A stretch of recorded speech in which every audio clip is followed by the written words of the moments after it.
to Mr. Randy's Wine and Spirits. I am Mr. Randy, and we're here today for another full review episode. If you're new to the channel, hello, welcome. Good times will come. All my returning viewers, you know how it goes, so let's get it on, shall we? So today's full review is going to be of the J&B Rare. It is a blend of the finest old Scotch whiskies, the Justerini and Brooks. Where is it? Over here? Yeah, there it is. 40% alcohol by volume. I'm going to give you a quick look at the back. So this is a Diageo product. Okay, there's a government warning, like you really wanted to see that.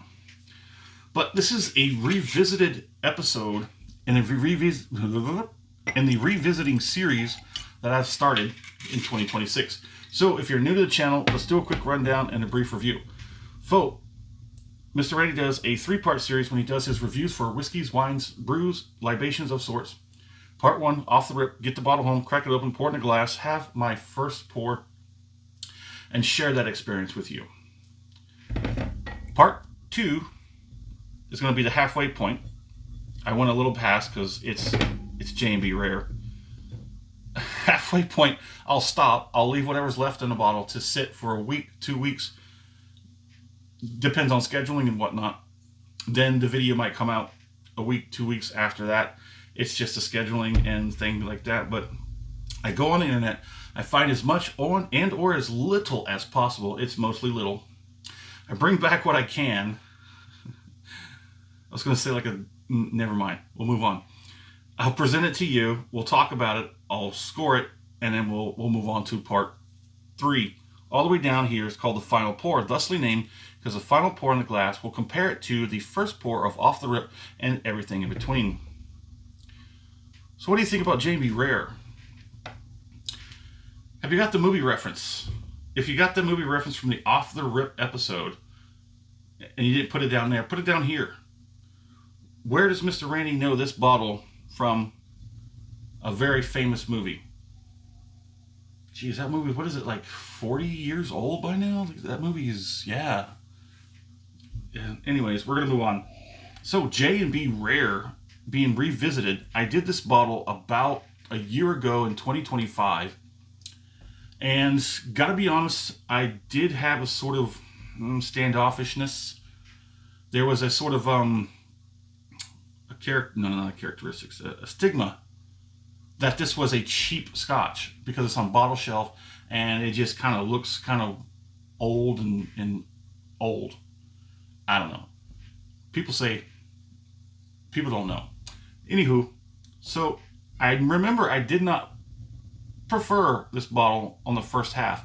Somewhere around the halfway point and beyond, I started to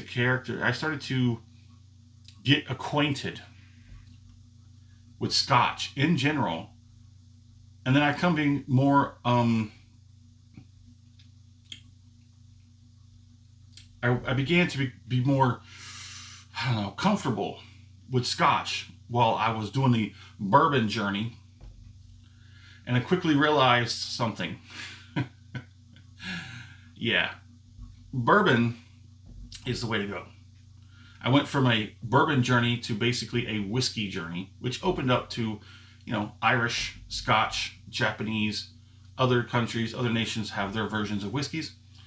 We don't go up north to Canada anymore, but, you know, we'll resolve that. Hopefully in 2026, everything's going to be just all right. So J&B Rare is a mixture, a blended whiskey of 42 malt and grain whiskeys. Majority of these are sourced from Speyside region. The story of J&B Rare goes all the way back to starting in 1749. It was created in his head of an Italian man who went to France, and I guess developed the recipe for it in France, but then hopped over the pond. Actually, it's over the, whatever they want to call it, the waterway. They jumped over to Scotland, to Britain, and started making this stuff in Scotland. Now, fun fact about J&B Rare. J&B Rare was something else before it was a J&B Rare. It was taken over by these guys, this firm. There was a firm. They took over the recipe and the whole processing and whatnot. And when it came into America in 1930s, it was a direct competition with Cutty Sark. Cutty Sark was dominating the Scotch market in the United States. So this was brought over in direct competition to whoop up on Cutty Sark. On the nose, it's very light, like some like decaying dark fruit. A little bit of that sweet honey, spiciness. It's a little bit more prominent of a nose than the Cutty Sark. Cutty Sark is a lot lighter. It's a lot smoother. It's a lot easier to drink. It's delicious. Cutty Sark is delicious. J&B Rare is a little bit more bold. If you like Cutty Sark and you wish it was maybe a little bit bolder, you get J&B Rare. 42 different blendings of malt and grain whiskeys sourced from Speyside. Mr. Randy paid just under $23 out the door. On average, I can see these go up to $30-something for the 750. But crazy thing is, I've seen the 175 handles go for 15, 16 bucks. Crazy, right? It depends on what state you're in and what store you're getting it out of. On the nose, yeah, you're getting apple, pear, vanilla. The cinnamon is a little bit of the spiciness. Yeah, so let's go ahead and get that first palating out of the way.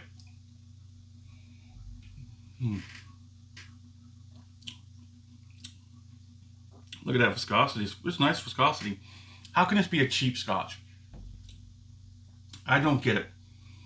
The stigma of it being cheap and bottom shelf, I don't know how it started. I don't know how it got started that this became such a bottom shelf, cheap Scotch, don't even bother, and people crap on it. I don't know why. I don't know why. It's a really nice Scotch, inexpensive Scotch at that. For like 20, 25 bucks out the door, you're getting some pretty good quality. On the palate, let's get one more and we'll talk about the palate.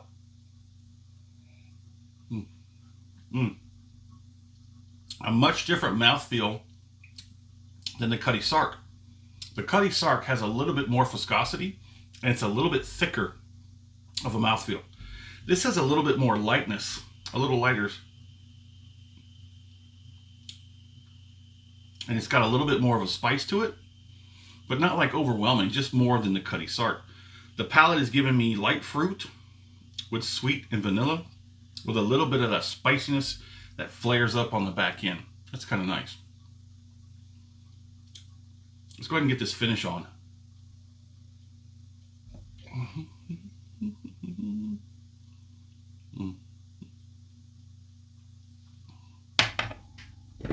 Established in 1749.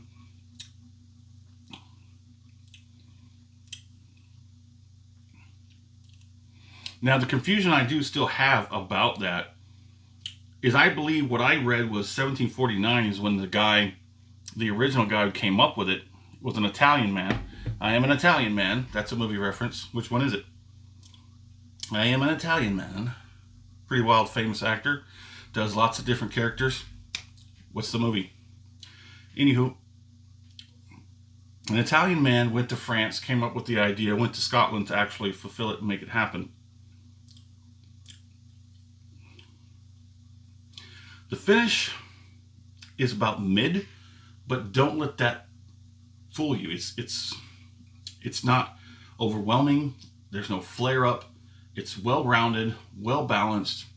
It's got good everything. I have some effects going on. Top of the tongue. The heat in the back is not even trying to push it to, which is nice. It doesn't feel aggressive with that heat. The cheeks are getting kind of a little bit, not too much astringency. It's very nice. It's balanced. Lips, got some good taste going on lips. The gums have a little bit of sensation, but it's mostly the cheeks and the back end. It's a relatively mid finish, but it's nice. My fair score on this is going to be, I don't feel like I should put it above the Cutty Sark because I like it better than the Cutty Sark. And I don't want to knock the Cutty Sark down to a strong 4 out of 5, just so I could put this ahead of it. I don't feel like it's 5 category worthy. I would like to see this in they have a 12 year. They have a 12 year. I don't know what the strength is on that, but I'd like to try this at a little bit higher of an ABV. Maybe at least a 43.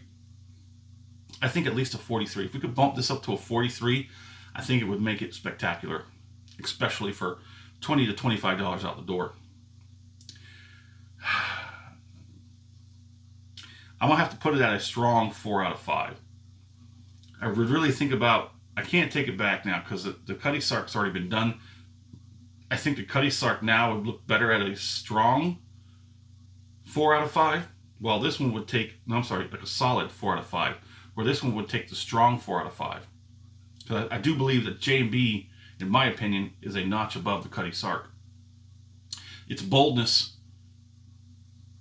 edges it out over the Cutty Sark. My fair price on this, I do believe this would be something that's at 25 to 30 on the very low end, possibly up to a 30-something, $35 bottle. And this can be had, like I said, I've seen that 1.75 liter bottle for 15, 16 bucks. And that's shelf label, not out the door. It'll probably be closer to $20 out the door. Some of those pricings that I see online are I believe, in other states. And they probably charge you more in taxes. That's why the shelf label price point is lower. Let me know what you think about that in the comments. Would I buy this again? Abso-freaking-lutely. This would always be a no-brainer. If I'm somewhere, I'm traveling or whatnot, and I see J&B Rare, and it's 20 bucks, I'm snagging it. There it is, J&B Rare. Let me know what you think in the comments, and as always, thanks for stopping by here at Mr. Randy's Wine and Spirits. Abso-freaking-lutely, it's a good one.